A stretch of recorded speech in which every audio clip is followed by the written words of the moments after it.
Moving into our next speaker. It's a really interesting topic because it's something that isn't talked about very often at all in community. We talk about people, we talk about connection and engagement, business value. But what about the legal side of building community? What happens in your community and what are you liable for? How do you handle different situations from a legal perspective? There's a lot of legal elements of community. Volunteers, what's okay or not okay when working with volunteers. It's kind of the Wild West in a lot of ways, and there isn't a ton of enforcement in a lot of these areas, but you want to be very careful and you want to be aware of how to be responsible in these different areas and how to make sure that you're protected as well. So our next speaker is going to be really unique for this conference, and I hope bring you some of that confidence and that perspective. She's a private practice attorney with nearly 20 years experience working with startups, entrepreneurs, marketing and advertising agencies, as well as major corporations.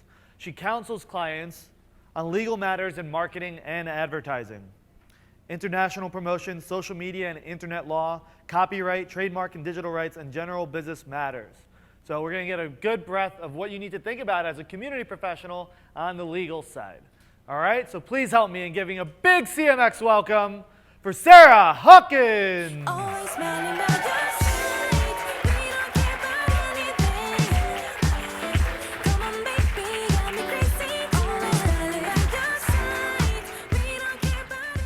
Probably the most excitement a lawyer gets, so I'm like, whoa. Thank you very much. I appreciate you all staying for my presentation. I'm really excited to be here. It's not something that you guys often hear. I looked to see what other lawyers have been there, and there haven't been. And I was like, okay, I'll pitch something. But I am so passionate about this. I can literally do hours and hours of talking about this stuff. So this is like speed dating law style. So I'm a lawyer, and therefore you get a disclosure, and since it's being recorded, I'm going to go ahead and just read that this presentation and the information provided are not offered as legal advice on any specific subject matter. Rather, it's for information purposes only, and no attorney-client relationship is formed by this presentation, any replay, or the written materials. So,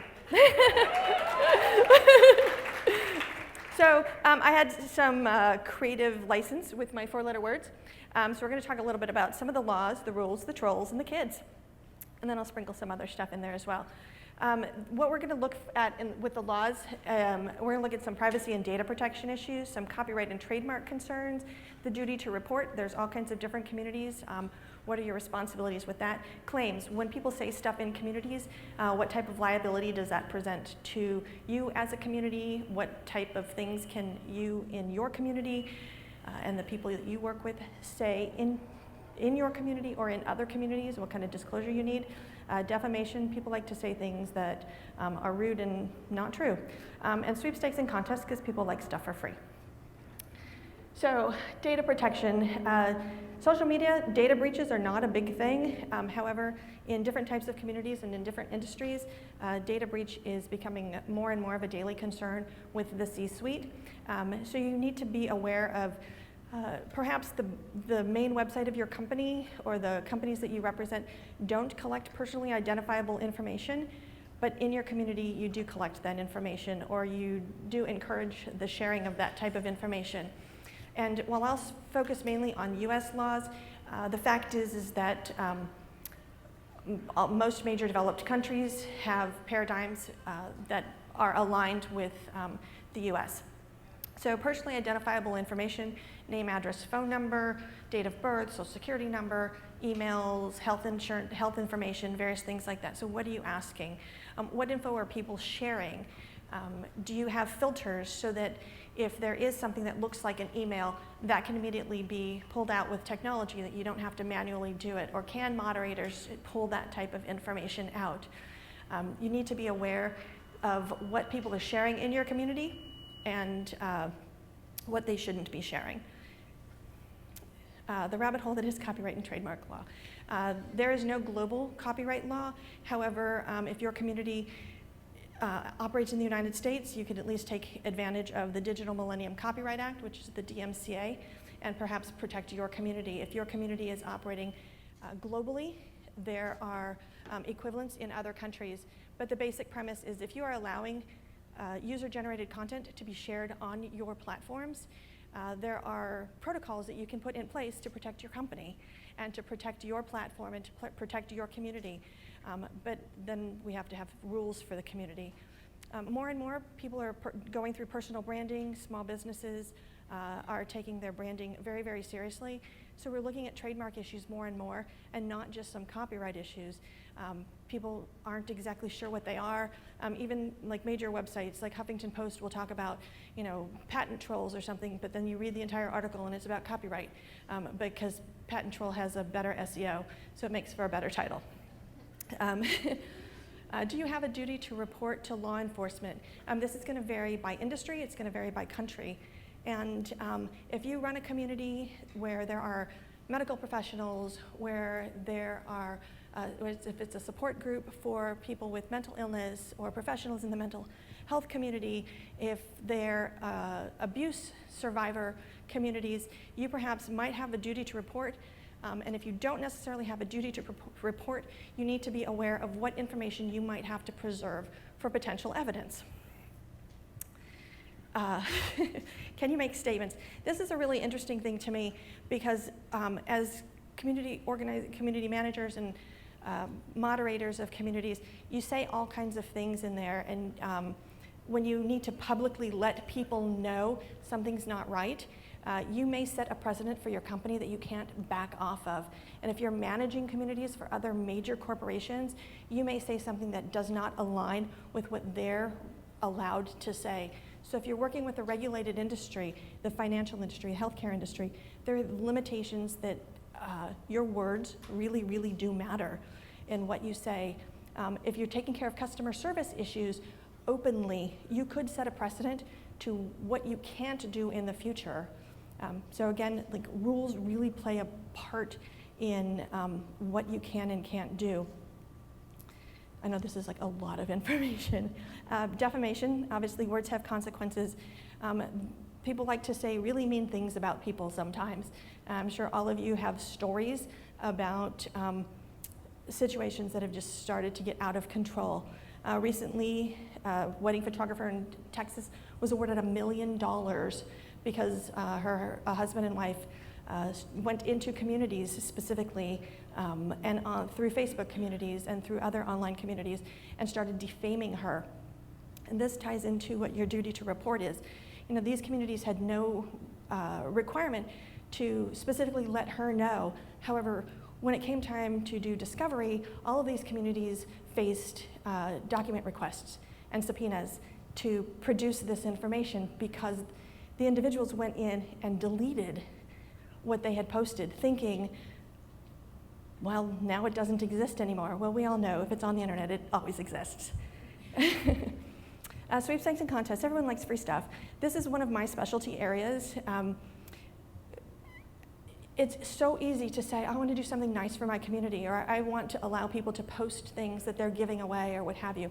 The fact is that in the United States, there's a patchwork of state laws and federal truth in advertising laws that relate to giving away free stuff. And for as much as people want to be really nice and say, well, I'm going to raise money for a charity, there are legal implications for the charities when they operate over state lines. In the rest of the world, they don't often have what we call sweepstakes, which is a random draw. It's a game of chance. And so people, who here's from Canada? Okay, you all know and hate us in the United States because you can never enter our sweepstakes, because in Canada you have to do a skill test. In Canada, they enforce that. In other countries, they have limitations as to what you can give away and how much you can give away and how you do it. And so as much as you want to be really, really nice to people, you just need to understand as a community, having rules, which we'll get into next, really protects your community. Y'all can do whatever you want, but you have to follow the law. I'm not like the police or anything like that, but if regulators come to me as a community manager, a community director, or the company and say, you're allowing these things to happen, you're like, well, we got rules. And I say that they can't do things that are illegal, and you just kind of like back off and you start to reduce your liability. It's not necessarily about reducing your exposure to zero, it's about managing your exposure. your community, your rules. People don't like this. I've been talking to a number of people, and they're like, well, we don't have rules in our community. Our main rule is be kind. Be kind doesn't cover your bottom. And when you're representing large multinational corporations, they like to have rules, lots of rules, lots of rules. You can think of it as a funnel, is you can have these really legally kind of rules, but turn them into English or whatever your native language is, or perhaps multiple languages if you are working with people in different countries. You can also have just some basic guidelines, but without rules, you aren't able to enforce anything. It's like playing a game with no rules. We've all played games as kids where you make the rules up as you go. Like, those are not fun. It's like people who don't read the rules to Monopoly play with people who read the rules to Monopoly. Like, this is just, it doesn't work that way. So having rules, it's boring. It's very, it's kind of ridiculous to think that adults have to have rules. But it really does protect you and give you at least that plausible deniability to say, we've got rules and we enforce them consistently. How many people have never dealt with trolls? It's probably easy. One person has never dealt with a troll. These are people who just like to be jerks on somebody else's website. It's like, go get your own website and be a jerk on your own site. But they like to come into communities, and they often don't present themselves with a hat that says, I'm a troll. They do stupid stuff, like they start to become very insidious with saying rude and mean things about people. They start the picking at cyberbullying. They will not outright dox people with 50 pages of information, but they will start putting small bits of information out. Revenge porn is the newest thing for trolls, and it doesn't even have to be the person. In the photo, they will Photoshop or alter the photos to appear that it is the person. And they also like to use coded language. So if you are not familiar with some of the weird language that people are talking and you're just like, oh, it's just people talking to each other, perhaps it's a couple of trolls talking to each other and creating an environment that is hostile to other people. You can shut them down. Unless you are representing a government agency, a political organization, a political candidate, someone in public office, the First Amendment doesn't apply to private companies. People think it does, but it doesn't. So just shut these people down and feel that my playground, my rules. That's why rules are important, because you can then shut these people down. I did want to bring up kids, because even though a lot of you don't deal with kids in your communities, the fact is that most major platforms allow people who are 13 and over to be in the community. There are two types of kids. There are those who are under 13 and those who are 13 to 18. And in some states it's 19, but just basically think about 18. And of course, I think we all agree that it's important and paramount to keep kids safe online. But the fact is, if you don't know that there are kids in your community, you may not know that you are responsible for protecting them.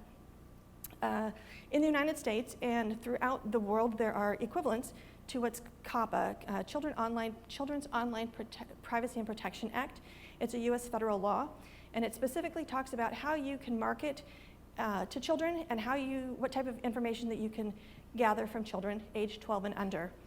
This is why communities that are geared towards kids through like National Geographic or Barbie, major toy companies and games that now market to children will often specifically exclude those under the age of 13 because they just don't want to deal with that. I put COPPA on here. This is the California Online Privacy and Protection Act. If you operate in the state of California, if you solicit residents of the state of California, if you happen to be accessible in the state of California, so pretty much any website, you are responsible to be compliant with COPPA. And it is the highest level of online privacy and protection in the United States, and so you might as well just become familiar with it. If perhaps your company website does not have a privacy policy, or you're using a third-party platform that they have their own, but you can collect other information, you'll want to make sure that you're compliant. There are foreign requirements also. If you have servers outside the United States, what you have to disclose.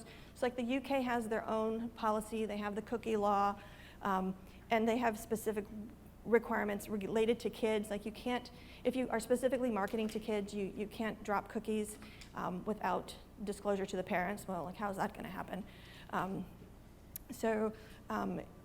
And sometimes your website is static, your corporate website might be static, and they don't necessarily need a robust privacy policy. But if you're collecting potentially private information, you'd want to make sure that your community does have a privacy policy. For individuals who are under the age of 18 but over the age of 12, you'll want to think about some of the online safety issues. It's really cool to just do a roll call and say, hey, where's everybody from? Or check in to where you're at today, or what kind of, post a picture or something like that. But if you're dealing with a minor and you're asking them to post where they are or a picture of their school or something like that, it's not intentional, but it creates liability for your company.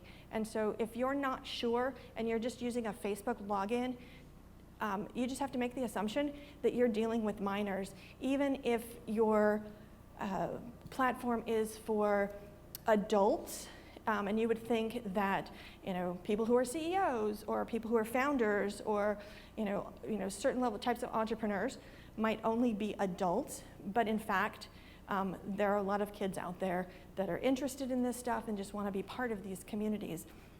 How do you identify your users? If all your users have to use a real name, if you potentially have kids in there, you want to make sure that those kids are protected. Do you have language filters? There are really nice things about communities, and people just kind of let the profanity fly sometimes, and they don't realize it. But if you have kids in the room, you kind of want to talk nicely, and also be aware of slang. Predators use slang a lot. And even if you don't specifically deal with kids, there are people who prey on vulnerable individuals, and you may have a community that specifically targets vulnerable individuals. So you'll want to be aware of what the slang is. If you can look up different things like the text that teens use, and sometimes you have to dig into the dark side of the internet to figure out what predators use. But there's a whole world that you really don't want to get into with that. And before I'll put my key takeaways up. Before I get into that, there's so many other things. There's antitrust issues.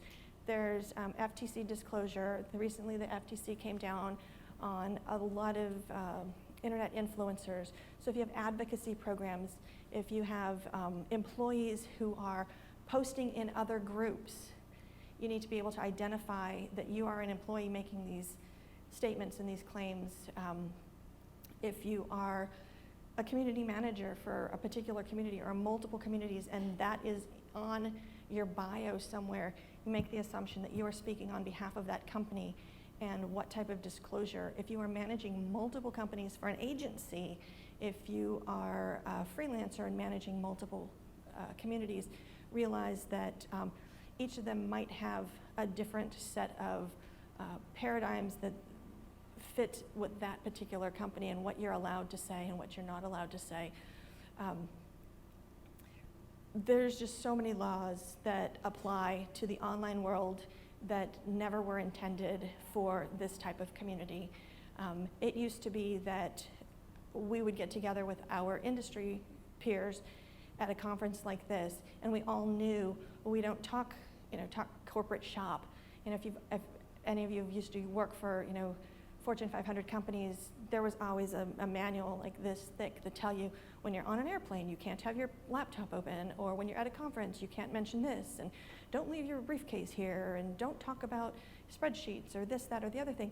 But in online communities, there is just this sense of freedom that people freely share information, and you may get into some antitrust issues if you are working with a community that is susceptible to stuff like that. So if you if you're in the real estate business and people set commissions, if you are in retail and you've got slotting fees, if you are in travel and you've got commissions, you start looking at antitrust issues. There are issues related to throwing people out of your community.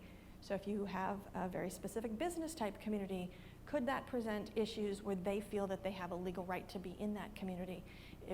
If you don't have rules to tell people, we can throw you out any time, I don't care if you pay, you start running into some liability issues. And perhaps you're not going to be hit with like a $10,000 fine, or your company's not going to be hit with this huge fine from the FTC or from a regulator from outside of the country.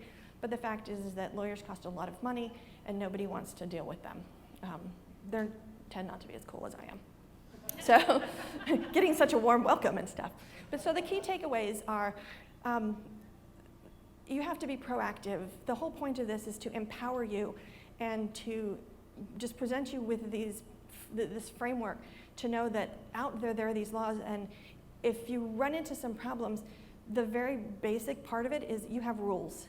If you don't have rules, you don't have anything to back yourself up on.